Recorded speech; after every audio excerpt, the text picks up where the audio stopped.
ಸರ್ಕಾರ ನಾನಾ ಯೋಜನೆಗಳನ್ನು ನಾನಾ ಭಾಗ್ಯಗಳನ್ನು ತಂದಿದೆ. ಅದರಲ್ಲಿ ಬಹಳ ಮುಖ್ಯವಾಗಿ ಅನ್ನಭಾಗ್ಯ ಯೋಜನೆ ಸಾಕಷ್ಟು ಪ್ರಶಂಸೆಗೂ ಕೂಡ ಒಳಗಾಗಿದೆ.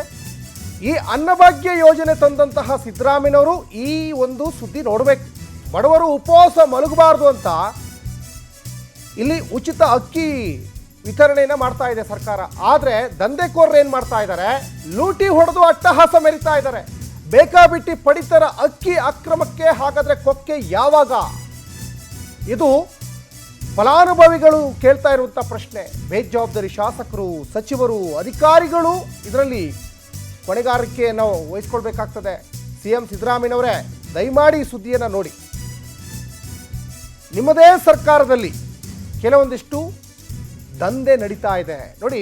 ನೀವು ಗೃಹಲಕ್ಷ್ಮಿ ಕೊಟ್ಟರೋ, ಗೃಹ ಜ್ಯೋತಿ ಕೊಟ್ಟರೋ, ಶಕ್ತಿ ಯೋಜನೆ ಕೊಟ್ಟರೋ ಜನ ಕೇಳಲಿಲ್ಲ. ಆದರೆ ಅದ್ರ ಬಗ್ಗೆ ಒಂದಿಷ್ಟು ಬೇರೆ ಬೇರೆ ಟೀಕೆಗಳು ವ್ಯಕ್ತವಾಗ್ತಾ ಇದ್ದಾವೆ. ಆದರೆ ಅನ್ನಭಾಗ್ಯ ಯೋಜನೆ ಬಗ್ಗೆ ಯಾರೂ ಕೂಡ ಟೀಕೆ ಮಾಡಿಲ್ಲ. ಅನ್ನಭಾಗ್ಯ ಯೋಜನೆಗಳಿಗೆ ಸಾಕಷ್ಟು ಜನ ಪ್ರಶಂಸೆಯನ್ನು ವ್ಯಕ್ತಪಡಿಸ್ತಾ ಇದ್ದಾರೆ. ಆದರೆ ನೀವೇನೋ ಯೋಜನೆಯನ್ನು ಮಾಡಿದ್ರಿ, ಬಡವರು ಹೊಟ್ಟೆ ಹಸ್ಕೊಂಡು ಮಲಗಬಾರ್ದು ಅಂತ ನೀವು ಯೋಜನೆ ಮಾಡಿದ್ರಿ. ಆದರೆ ಬಡವರ ಹೊಟ್ಟೆಗೆ ಸೇರಬೇಕಾದ ಅಕ್ಕಿ ಇವತ್ತು ಬಕಪಕ್ಷಿಗಳ ಹೊಟ್ಟೆಗೆ ಸೇರ್ತಾ ಇದೆ. ಕಳ್ಳ ಸಾಗಾಣಿಕೆ ಆಗ್ತಾ ಇದೆ. ಈ ಹಿಂದೆ ಕೂಡ ಯಾದಗಿರಿಯಲ್ಲೂ ಕೂಡ ಇದೇ ರೀತಿಯಾಗಿತ್ತು. ಅಲ್ಲಿ ಲೇಬಲ್ ಎಲ್ಲ ಚೇಂಜ್ ಮಾಡಿ ಫಾರಿನ್ನಿಗೆ ಅದನ್ನು ಅಕ್ಕಿ ಕಳಿಸ್ತಾ ಇದ್ದಾರೆ ಅನ್ನುವಂಥ ಆರೋಪ ಕೇಳಿ ಬರ್ತಾ ಇತ್ತು. ಇಲ್ಲಿ ಆಗಿರೋದು ಎಷ್ಟು? 63 ಟನ್ ಪಡಿತರ ಅಕ್ಕಿ ಈಗ ಎಲ್ಲಿ ಹೋಗ್ತಾ ಇದೆ? ಬಡವರ ಹೊಟ್ಟೆಗೆ ಸೇರಬೇಕಾದ ಅಕ್ಕಿ ಏನಾಗ್ತಾ ಇದೆ? ಭ್ರಷ್ಟ ಅಧಿಕಾರಿಗಳಿದ್ದಾರೆ. ಬಕಪಕ್ಷಿಗಳಂತೆ ಈ ಅಕ್ಕಿಯನ್ನು, ಬಡವರ ಹೊಟ್ಟೆಗೆ ಸೇರಬೇಕಾದ ಅಕ್ಕಿಯನ್ನು ಬಕಪಕ್ಷಿಗಳ ರೀತಿಯಲ್ಲಿ ಇನ್ಯಾರ್ದೋ ಹೊಟ್ಟೆ ಸೇರ್ತಾ ಇದೆ. ನೋಡಿ, ಸರ್ಕಾರ 30 ರೂಪಾಯಿ ಕೊಟ್ಟು ಪರ್ ಕೆಜಿಗೆ ತಗೊಳ್ತಾ ಇದೆ. ಇದನ್ನು ಅವರು 10 ರೂಪಾಯಿಗೆ 20 ರೂಪಾಯಿಗೆ ಮಾರಾಟ ಮಾಡ್ತಾ ಇದ್ದಾರೆ. ಅಂದರೆ ಈ ಯೋಜನೆ ನಿಜಕ್ಕೂ ತಂದು ಪ್ರಯೋಜನ ಎಲ್ಲ ಆಗ್ತಾ ಇದೆ.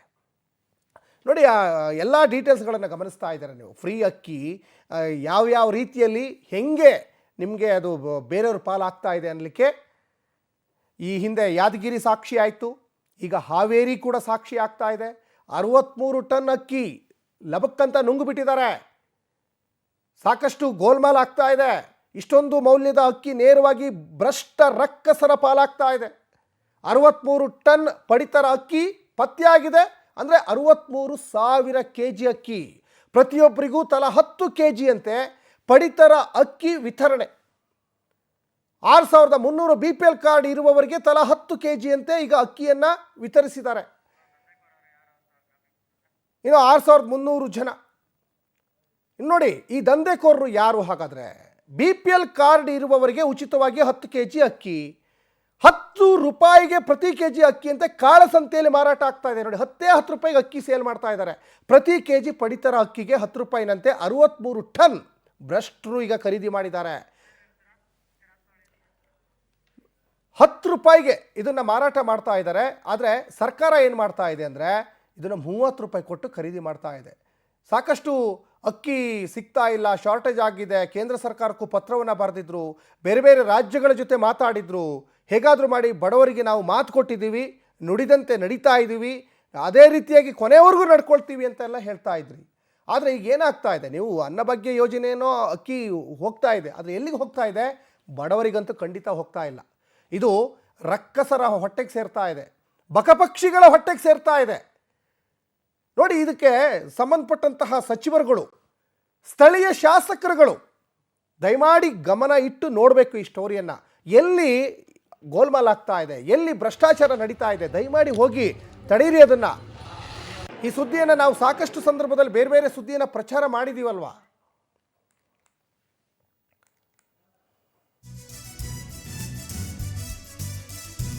ಇನ್ನು ಬೇಕಾಬಿಟ್ಟಿ ಪಡಿತರ ಅಕ್ಕಿ ದಂಧೆ ನಡೀತಾ ಇದೆ. ಹಾಗಾದ್ರೆ ಹೊಣೆಗಾರಿಕೆ ಯಾರ್ದು? ಕಳೆದ ಏಪ್ರಿಲ್ ಟು ಅಕ್ಟೋಬರ್ ಅಕ್ಕಿ ಅಕ್ರಮ ಸಾಗಣೆ ನಡೆದಿದೆ. ಒಟ್ಟು 29,603 ಟನ್ ಅಕ್ಕಿ ವಶಕ್ಕೆ ಪಡೆದಿದ್ದಾಗಿ ಹೇಳಿದ್ರು. ಬೆಳಗಾವಿ ಅಧಿವೇಶನದಲ್ಲಿ ಚರ್ಚೆ ಸಂದರ್ಭದಲ್ಲಿ ಸರ್ಕಾರವೇ ಹೇಳಿಕೆ ನೀಡಿತ್ತು.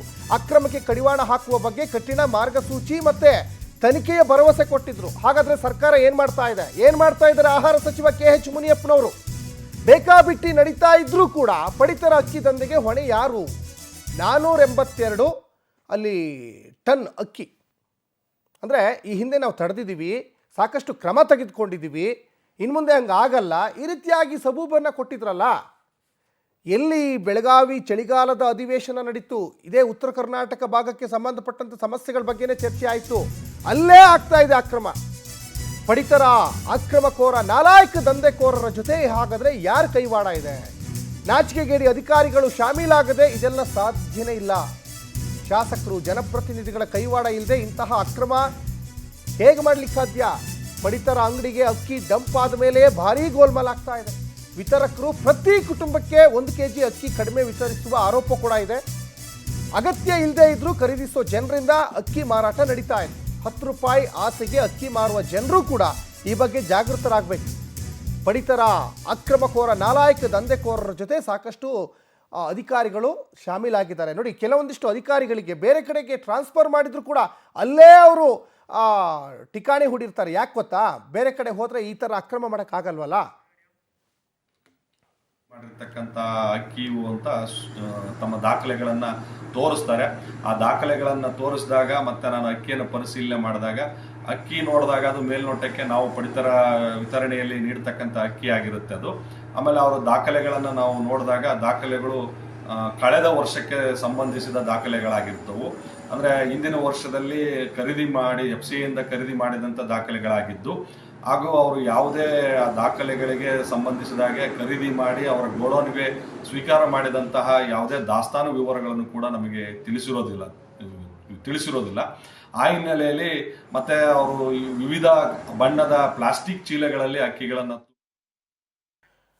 ಇನ್ನು ಈ ಅನ್ನಭಾಗ್ಯದ ಅಕ್ಕಿ ಬಡವರ ಹೊಟ್ಟೆಪಾಡಿಗೆ ಸೇರಬೇಕಾಗಿತ್ತು, ಆದರೆ ಬಕಪಕ್ಷಿಗಳ ಹೊಟ್ಟೆ ಸೇರ್ತಾ ಇದೆ. ಲಾರಿಯನ್ನು ಹಿಡಿದು ಕೇಸ್ ಹಾಕಿದಂತಹ MN ನಾಯ್ಕ್ ಈಗ ಸಂಪರ್ಕಕ್ಕೆ ಬಂದಿದ್ದಾರೆ. ನಮಸ್ಕಾರ MN ನಾಯ್ಕ್ ಅವರೇ. MN ನಾಯ್ಕ್ ಅವರೇ ನಮಸ್ಕಾರ. ನನ್ನ ಧ್ವನಿ ಕೇಳಿಸ್ತಾ ಇದೆಯಾ? ನಮಸ್ಕಾರ ಸರ್, ಕೇಳಿಸ್ತಾ ಇದೆ, ನನಗೆ ಕೇಳಿಸ್ತಾ ಇದೆ. MN ನಾಯ್ಕ್ ಅವರೇ, ಕೇಳಿಸ್ತಾ ಇದೆಯಾ? ಬಹಳ ಒಳ್ಳೆ ಕೆಲಸ ಮಾಡಿದ್ದೀರಾ. ಲಾರಿ ಹಿಡಿದಿದ್ದೀರಾ, ಅವ್ರ ಮೇಲೆ ಕೇಸ್ ಹಾಕಿದ್ದೀರಾ. ಬಡವರ ಹೊಟ್ಟೆಗೆ ಸೇರಬೇಕಾದಂತಹ ಅಕ್ಕಿ ಬಕಪಕ್ಷಿಗಳ ಹೊಟ್ಟೆಗೆ ಸೇರ್ತಾ ಇದೆ. ಈ ಸಂದರ್ಭದಲ್ಲಿ ನಿಜಕ್ಕೂ ನಾಚಿಕೆ ಆಗ್ಬೇಕು ಅಧಿಕಾರಿಗಳಿಗೆ. ತಾವೇನಂತೀರಾ? ತುಂಬಾ ಧನ್ಯವಾದಗಳು ಸರ್. ಇದು ಬಹಳ ನಾಚಿಕೆಯ ಸಂಗತಿ ಇದು. ನಮ್ಮ ಹಾವೇರಿ ಜಿಲ್ಲೆಯಲ್ಲಿ ಈಗಿಲ್ಲ ಸರ್, ಇದು ಕಳೆದ ಒಂದು 8-10 ವರ್ಷಗಳಿಂದ ನಡ್ಕೊಂತಾನೆ ಬರ್ತಾ ಇದೆ. ನಾನು ಆಹಾರ ಸಚಿವರಿಗೆ ಪತ್ರ ಬರೆದಿದ್ದೀನಿ, ಕಮಿಷನರ್ಗಳಿಗೆ ಪತ್ರ ಬರೆದಿದ್ದೀನಿ. ಇದು ಹೇಗೆ ನಡೀತಾ ಇದೆ ಕಳ್ಳದಂಧೆ.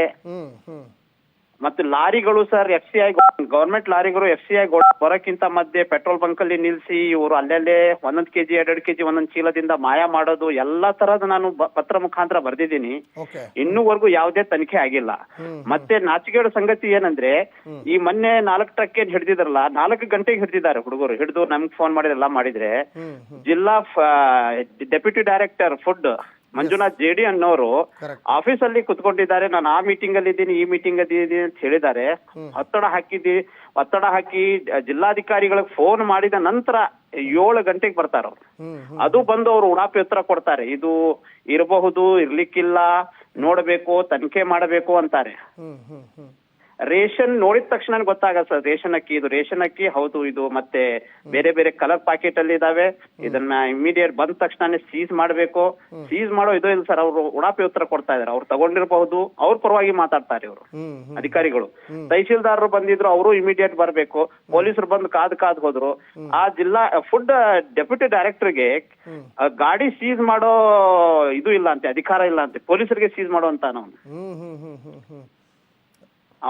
ಪೊಲೀಸರು ಪಾಪ ಹಿಂದೆ ಕಾಣದ ಕೈಗಳು, ಬಲಾಢ್ಯ ಶಕ್ತಿಗಳು ನಿಂತು ಹಂಗ್ ಮಾತಾಡಿಸ್ತಾ ಇರ್ತವೆ. MN ನಾಯ್ಕ್ ಅವರೇ ಇರ್ಬೋದು ಸರ್, ಇರ್ಬೋದು. ಇವ್ರು ಮಾತಾಡೋದ್ ನೋಡ್ಬಿಟ್ರೆ ಐ ಗೆಸ್ ಇವ್ರದ್ದು 100% ಇವರೆಲ್ಲರ ಇನ್ವಾಲ್ವ್ಮೆಂಟ್ ಇದೆ ಅದ್ರಲ್ಲಿ. ಯಾಕಂದ್ರೆ ಲೋಡಿಗೆ ಲೋಡ್ ಮಾಯವಾಗತ್ತಂದ್ರೆ ಸರ್ ಇವ್ರ ಇನ್ವಾಲ್ವ್ಮೆಂಟ್ ಇಲ್ದಂಗೆ ಆಗಂಗಿಲ್ಲ.